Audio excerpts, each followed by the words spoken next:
Welcome, ladies and gentlemen. Christ169 coming to you with a history video. Today's history lesson will be about the gaming crash of 1983. And I talked about this a little bit about the gaming crash a couple weeks ago.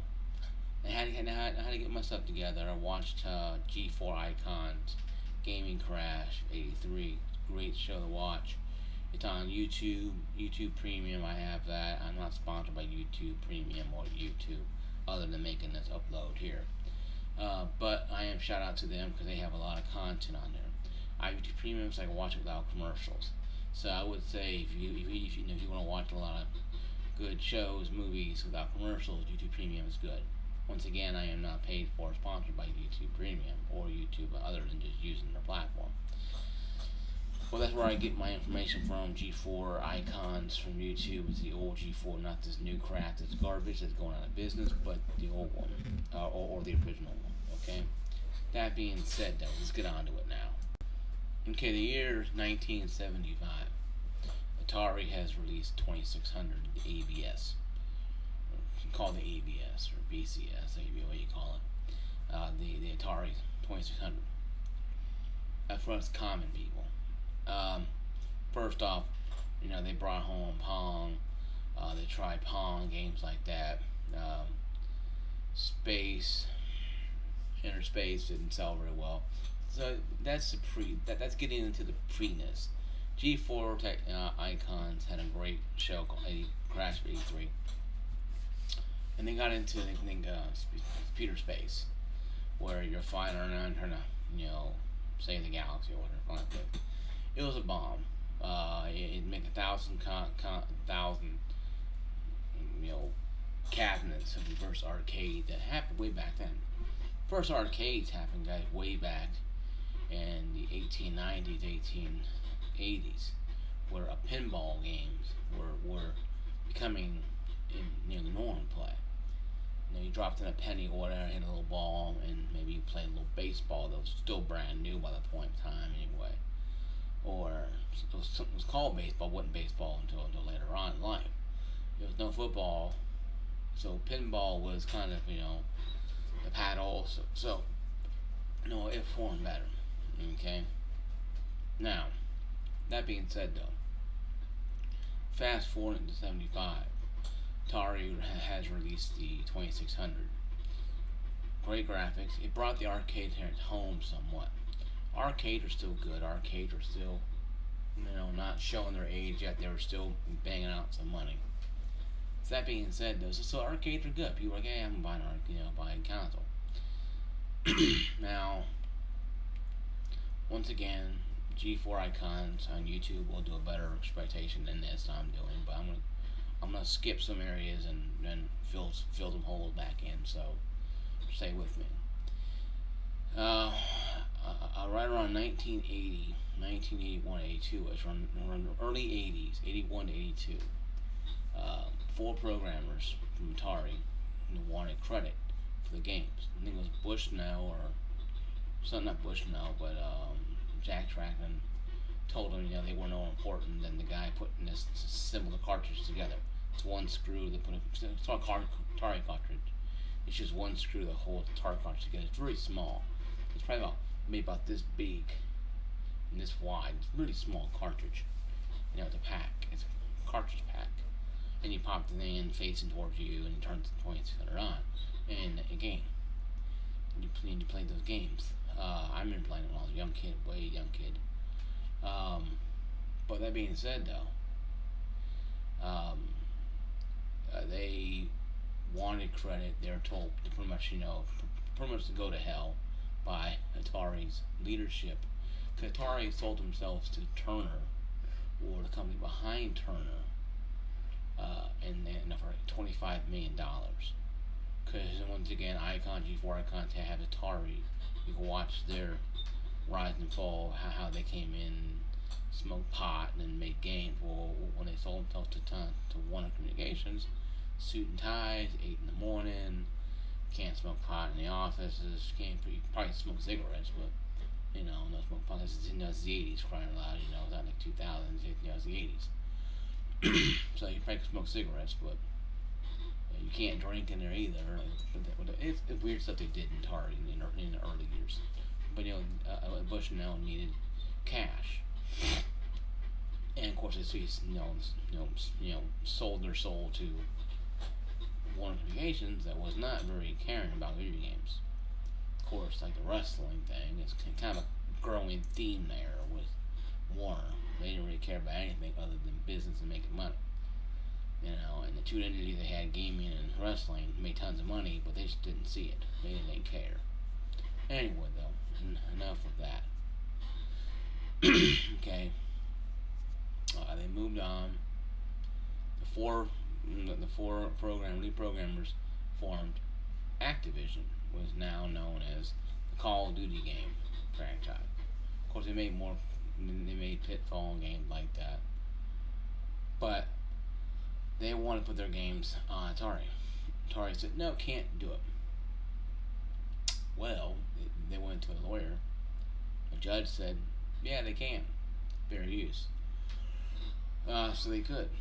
And it became a third party developer for Atari. Now, Atari was smart. Like Time Warner Communications cared about anything when they're making money. They were, you're thinking, they put in, a checks and balance person, sit there and look at the game, make sure they're good quality. They probably hired a bunch of testers, right? They hired all these testers to look at these games and made sure that high quality be on Atari, because we would want bad games on there. So, surprisingly, Warren and Time Warner, the Warren Company, did all this, right? Yeah. They didn't do a damn thing. Okay? Games got on there. And Activision made good games. And Atari still made good games, because a lot of developers who were learning from these guys grew up and became decent developers too. So you had people, you had a connection there. But Warren didn't like it because how Warren was. Time Warren liked it. But it couldn't stop the fact that now you had other consoles coming in.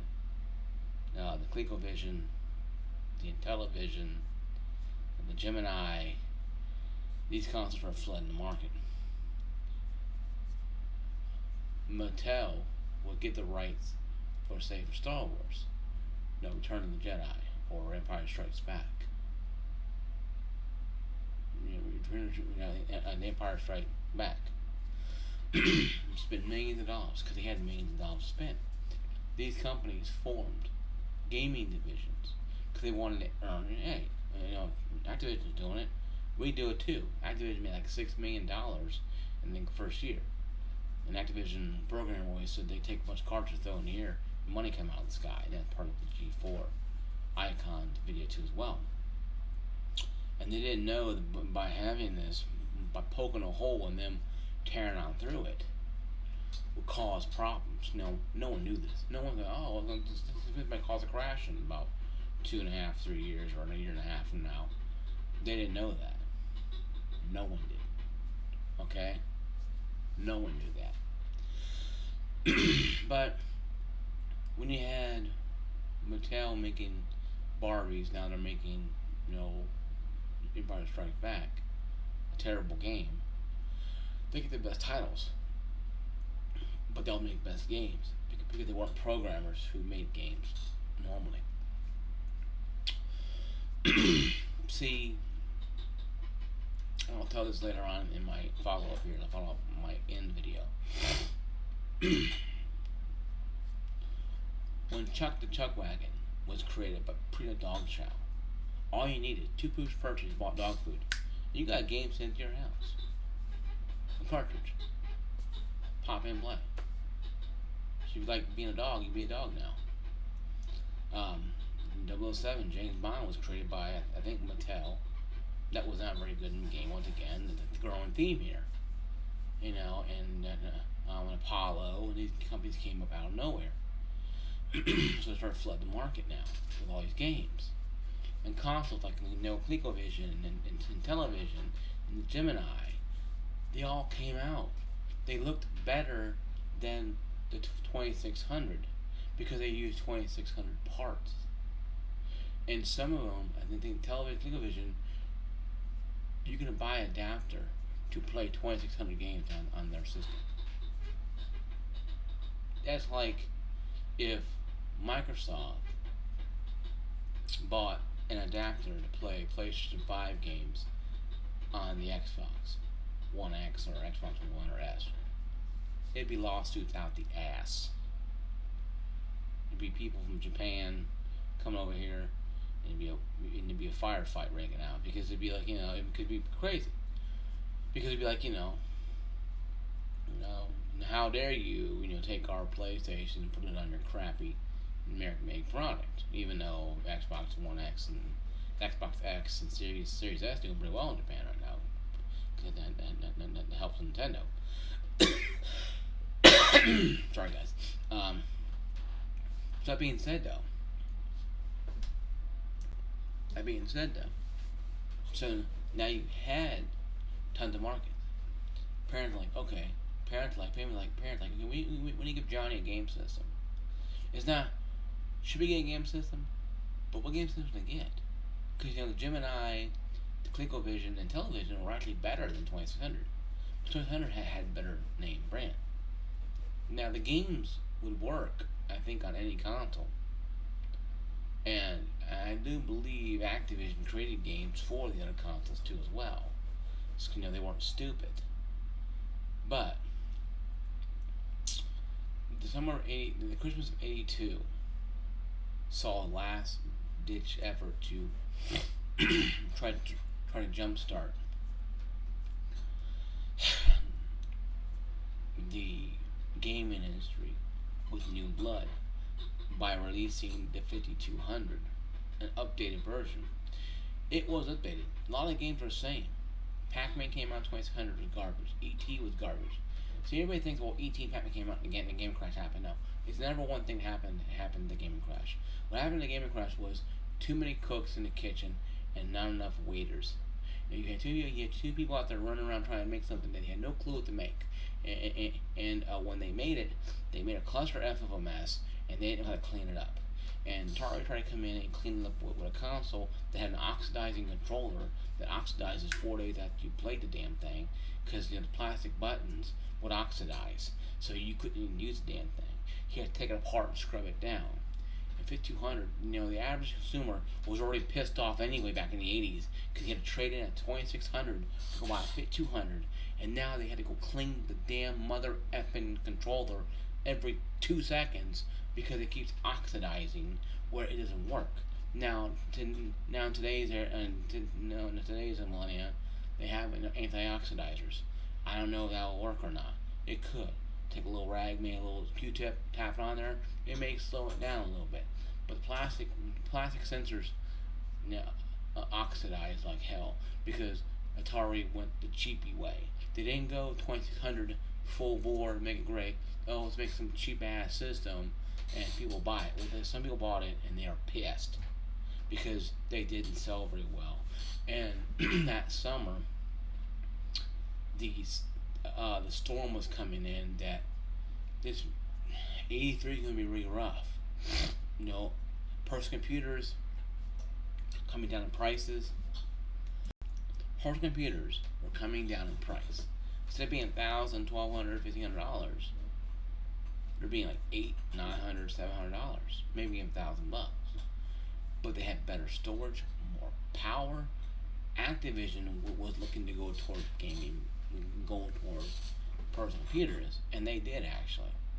And what really caused the gaming crash of '83, after the winter of '83,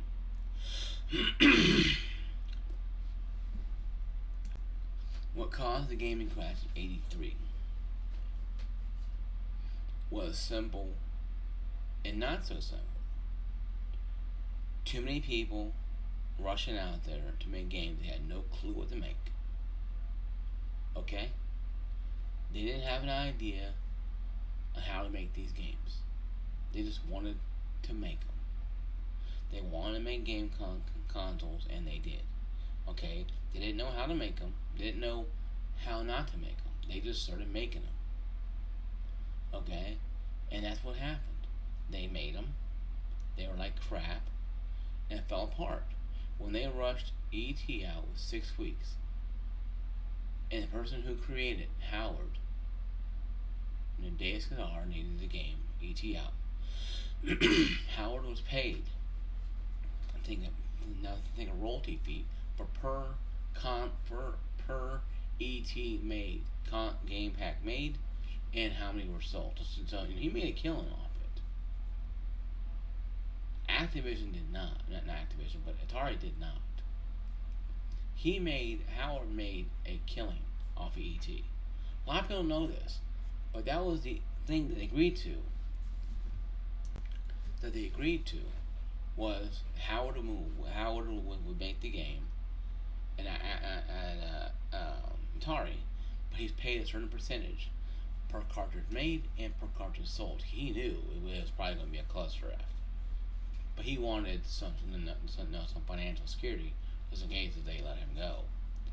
So to him, it wasn't a bad deal to him. But that being said, though, the rise and fall of the gaming crash was done by many different reasons. One, no accountability from publishers, other publishers, third-party publishers. Chuck the Chuck Wagon for Peanut Dog Chow is not a gaming division. Chuck Wagon for Peanut Dog Chow is not a gaming division. It's a dog food company. Mattel made Barbies, not games. They didn't make the Empire Strikes Back or Star Wars franchise. They just went out there and paid a lot of money to get the rights to make the game. But they made a crappy game.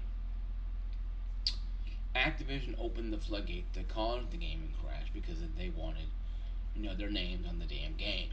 And Atari, if CEO of if Time Warner said, okay, fine, we'll get your name on there, it would have invented this whole thing. Now, granted, you might not have the latest and greatest consoles as what we have right now. Now you could be playing Call of Duty on the Atari, 9200 or 10005 or whatever. So the gaming crash was a good thing because it flushed out all those would-be console manufacturers. Intel, Gemini, they went out of business.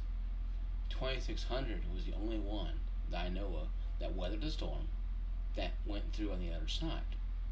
So much so that Nintendo came in 85 or 84 and approached Atari about making games for the NES.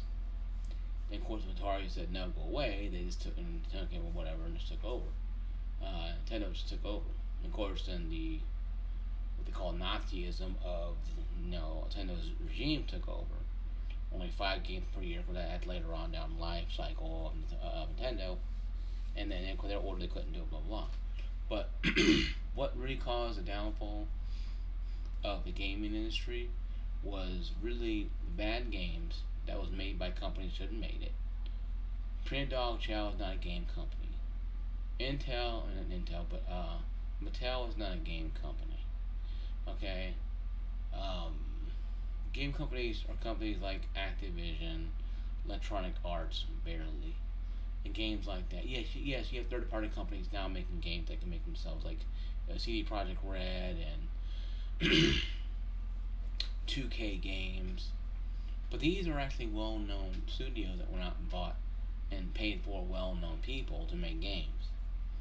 So I think of the gaming crash as what the Stadia crash is. It was somebody who had no clue what they were doing, Stadia, trying to get into a field that they had no clue about and no understanding how to do it, and they didn't know how to take it. Then when it started to go bad, they said, well, we'll release an updated console and I'll help out. Too little too late, because Bushnell told people at Atari, hey, you need to do this now. They just didn't get it. They looked at him like, why not? So many reasons happened. Titanic didn't sink an iceberg into something. Oh no, it's never one simple thing. So that being said, though, to wrap this up, without the gaming crash, you wouldn't have gaming on PC. We have it.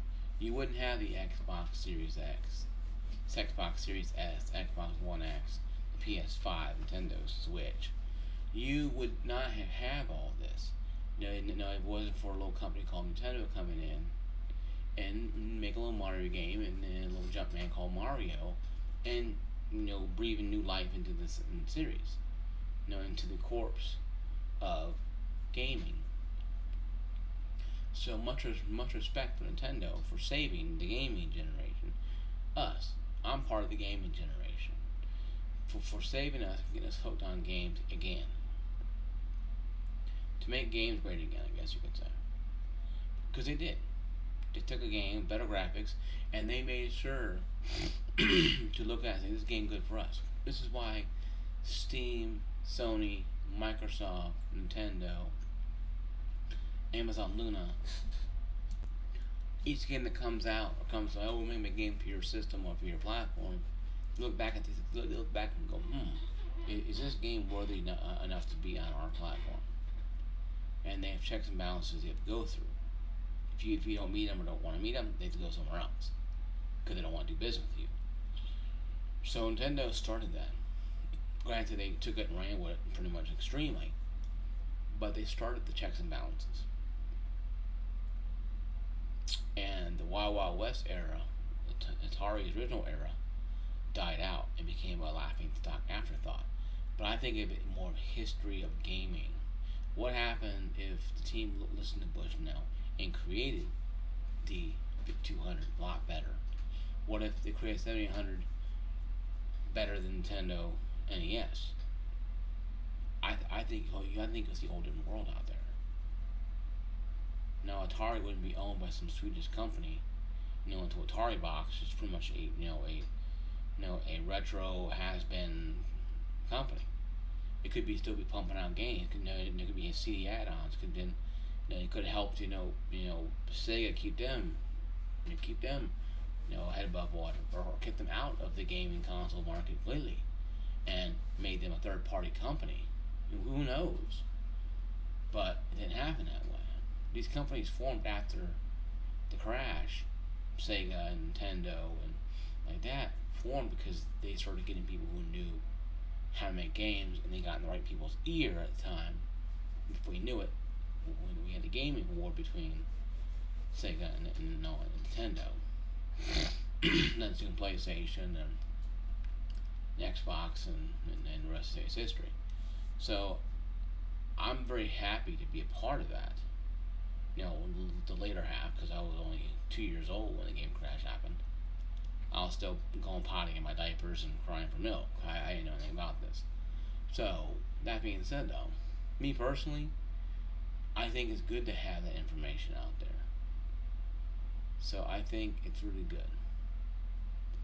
Once again, guys, this is tore through history. Game crash of '83. Once again, like, subscribe, notification, ring that bell. I'll see you guys later. Peace out.